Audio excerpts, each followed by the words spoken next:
Malaysia sejak dahulu lagi dikenali sebagai sebuah negara yang membina kekuatannya melalui kesederhanaan, hormat menghormati dan kebijaksanaan dalam mengurus perbezaan.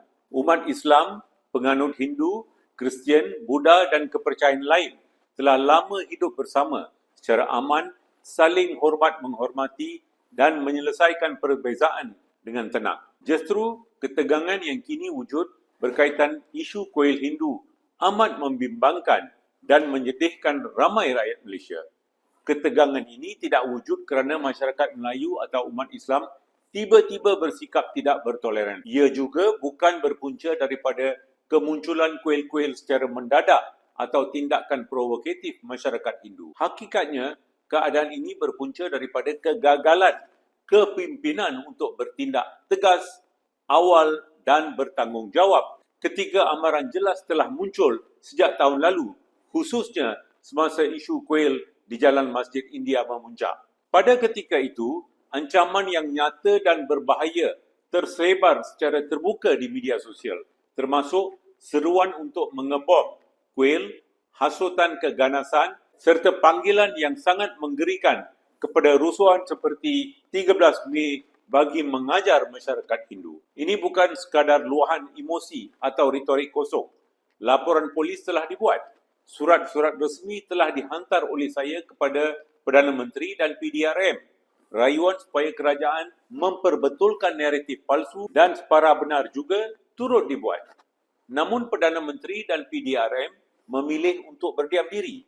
Kesenyapan ini membawa kesan yang besar. Apabila kepimpinan gagal memberi penjelasan dan bertindak awal, kekosongan itu diisi dengan kekeliruan dan maklumat separuh benar. Rakyat Malaysia, termasuk masyarakat Melayu Islam yang menjunjung tinggi nilai-nilai keadilan, ketertiban dan keharmonian, dibiarkan tanpa penerangan yang jelas. Dalam kekosongan ini, istilah seperti kuil haram digunakan secara meluas tanpa konteks sejarah, tanpa penjelasan undang-undang dan tanpa kepekaan. Ramai yang tidak dimaklumkan bahawa sebahagian besar kuil ini telah wujud berpuluh atau lebih 100 tahun jauh sebelum undang-undang tanah moden diperkenalkan. Keadaan ini melukakan perasaan bukan kerana rakyat Malaysia saling membenci, tetapi kerana isu yang rumit telah dipermudahkan secara tidak adil dan dibingkaikan seolah-olah satu komuniti telah melanggar undang-undang dan mencabar agama lain. Lebih membimbangkan, rayuan yang sah dan berhemah daripada Parti Kemajuan Malaysia supaya Perdana Menteri mengadakan mesyuarat khas Kabinet bagi membincangkan konteks sejarah, perundangan dan sosial berkaitan kuil Hindu serta mencari penyelesaian nasional telah diabaikan. Rayuan ini bukan bertujuan untuk mencabar kepimpinan negara, tetapi untuk menjernihkan keadaan dan memelihara perpaduan negara. Kini hampir 10 bulan kemudian, kita menyaksikan tangan-tangan gaib mengeksploitasi keadaan dengan menimbulkan ketegangan di kalangan rakyat Malaysia demi kepentingan politik. Rakyat Malaysia yang cintakan keamanan mula bertanya dengan jujur, mengapa tiada tindakan ketika ancaman keganasan begitu jelas? Mengapa fakta sejarah tidak dijelaskan lebih awal? Mengapa kuil-kuil Hindu dilabel tanpa penerangan yang menyeluruh?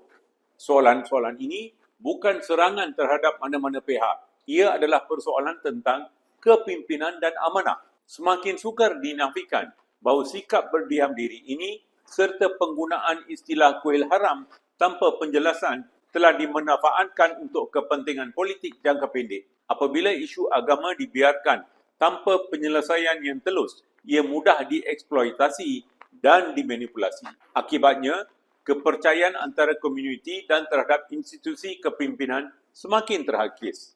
Adakah isu ini akan akhirnya dibawa ke Kabinet untuk dibincangkan secara jujur dan menyeluruh demi kepentingan negara? Atau adakah kesenyapan akan diteruskan sehingga salah faham semakin mendalam dan hubungan antara rakyat semakin renggang? Malaysia tidak memerlukan pemenang atau pihak yang dikalahkan dalam soal agama. Malaysia memerlukan keberanian, kejujuran dan keadilan. Rakyat Malaysia yang menjunjung tinggi nilai-nilai keadilan, hikmah dan ihsan berhak kepada kepimpinan yang menyatukan, bukan memecah belahkan.